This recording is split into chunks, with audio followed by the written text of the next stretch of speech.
اور عوام جو ہیں یہاں کی دیکھیں گے کہ کس کے حق پر یہ فیصلہ کرتے ہیں. یا تو یہاں پر بلہ چلے گا یا پھر شیر دھاڑے گا یا پھر تیر چلے گا. فیصلہ گلگت بلتستان کے 15 لاکھ عوام نے. یہاں کی کل آبادی کی اگر بات کریں تو کل آبادی 15 لاکھ ہے, لیکن جو کل ووٹرز ہیں 7.5 لاکھ گلگت بلتستان کے ووٹرز کی تعداد ہے, جن میں 4 لاکھ مرد ووٹرز ہیں, اس کے علاوہ 3.5 لاکھ کے قریب خواتین ووٹرز ہیں, اور سب یہ مل کر فیصلہ کریں گے. خاص طور پہ یہاں پر میں بات کرتا چلوں, یہاں کی سیاسی کمپین کا تمام جماعتوں کی جانب سے جو بنیادی نعرہ ہے, جو ان کے منشور کا بنیادی حصہ ہے, وہ یہ ہے کہ گلگت بلتستان کو عبوری آئینی صوبہ جو ہے اس کا درجہ دیا جائے. اور تمام سیاسی جماعتیں, خواہ وہ نون لیگ ہوں, پاکستان پیپلز پارٹی ہو یا پھر تحریک انصاف ہو, وہ اس بات پر متفق ہیں کہ جس کی بھی حکومت ہوگی ہم اس گلگت بلتستان کو عبوری آئینی صوبے کا درجہ دیں گے. لیکن فیصلہ عوام نے کرنا ہے. آئیے آپ کو عوام کے پاس لے کر چلتے ہیں, اور عوام کیا کہتے ہیں, وہ ووٹ کس کو دیں گے, اور کیا گلگت بلتستان کو عبوری آئینی صوبہ بننا چاہیے یا نہیں. عوام کے پاس آپ کو لے کر چلتے ہیں, چلیے.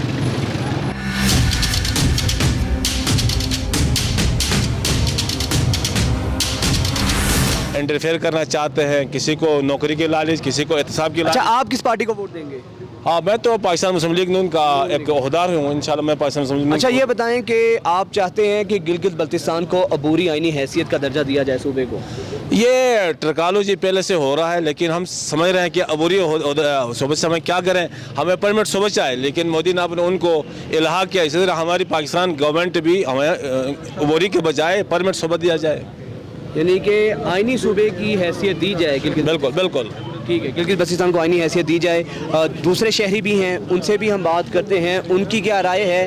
انتخابات میں کامیاب کس جماعت کو ہوگی, کون سی جماعت یہاں سے کامیاب ہوگی, اور ورکر جو ہیں, عام شہری ہیں, ان کی کیا رائے ہے, ان سے ہم بات کرتے ہیں. میرا نام شیر احمد ہے. شیر احمد ہے. اچھا شیر احمد, یہ بتائیے گا کس جماعت کو ووٹ دیں گے انتخابات میں؟ انشاءاللہ اس بار پی پی کو جتائیں گے انشاءاللہ. پیپلز پارٹی کو ووٹ دیں گے. اچھا, یہ بتائیں کہ کس جماعت کی آپ یہاں پہ حکومت بنتے دیکھ رہے ہیں؟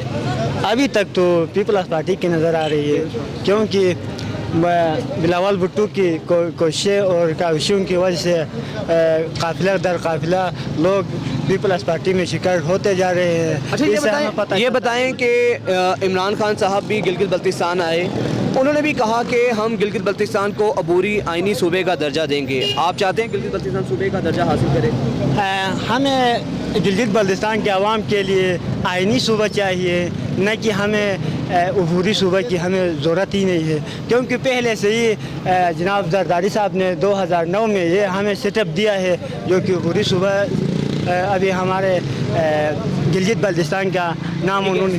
گلگت بلتستان کو آئینی حیثیت دینی چاہیے؟ جی دینی چاہیے.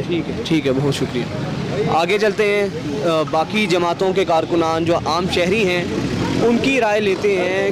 ہمارے ساتھ ایک اور شہری موجود ہیں, ان سے جانتے ہیں وہ کیا کہتے ہیں, گلگت بلتستان کو عبوری آئینی صوبہ بننا چاہیے یا نہیں. اچھا بتائیے گا, بطور گلگت کے شہری آپ کیا چاہتے ہیں, اس کو آئینی حیثیت دینی چاہیے صوبے کو؟ یار یہ ہماری سب سے پہلے کی ڈیمانڈ ہماری یہی ہے کہ آئینی حیثیت ہمیں دینی چاہیے. تو آج اللہ کا کرم ہے کہ یہاں پہ ایجوکیشن جو ہے 95% پہ ہے. پورے پاکستان میں سب سے زیادہ ایجوکیشن گلگت بلتستان میں ہے. ہم ایجوکیٹڈ لوگ ہیں, سارے پڑھے لکھے لوگ ہیں. اب ہم سمجھتے ہیں کہ ہمارے علاقے کے اندر آئینی حیثیت ملنی چاہیے, دوسرے صوبوں کے امارات ہمیں ملنے چاہیے. گلگت بلتستان کو آئینی حیثیت ملنی چاہیے. آئے ناظرین, دوسرے جو شہری ہیں باقیوں سے بھی پوچھتے ہیں ان کی کیا رائے لیتے ہیں. ایک اور شہری ہمارے ساتھ موجود ہے, میں بھی دیتا ہوں. اچھا, آپ کیا کہیں گے, گلگت بلتستان کو عبوری آئینی صوبے کی حیثیت کا درجہ دینا چاہیے؟ اعوذ باللہ من الشیطان الرجیم, بسم اللہ الرحمن الرحیم. سب سے پہلے آپ لوگوں کو مشکور ہوں کہ آپ ایک حساس معاملے کو لے کر ہمارے گلگت بلتستان میں آئے ہیں. میں خوش آمدید کہتا ہوں. تقریباً 90% لوگوں کا یہی خواہش ہے کہ بھائی گلگت بلتستان کو آئینی حیثیت ملنی چاہیے تھی. آج سے کئی سال پہلے یہ پروگرام بنا تھا, آئینی حیثیت مل رہا تھا, لیکن مسئلہ یہ آ گیا کہ ہمارے کشمیری جو 70 سالوں سے مسائل میں تھے, ہم یہ چاہ رہے تھے یار ہماری وجہ سے ان کو مسائل نہ آ جائے. اسی کو ہم نے معذرت, کیونکہ ہمارا وہاں پر مائیں بہنیں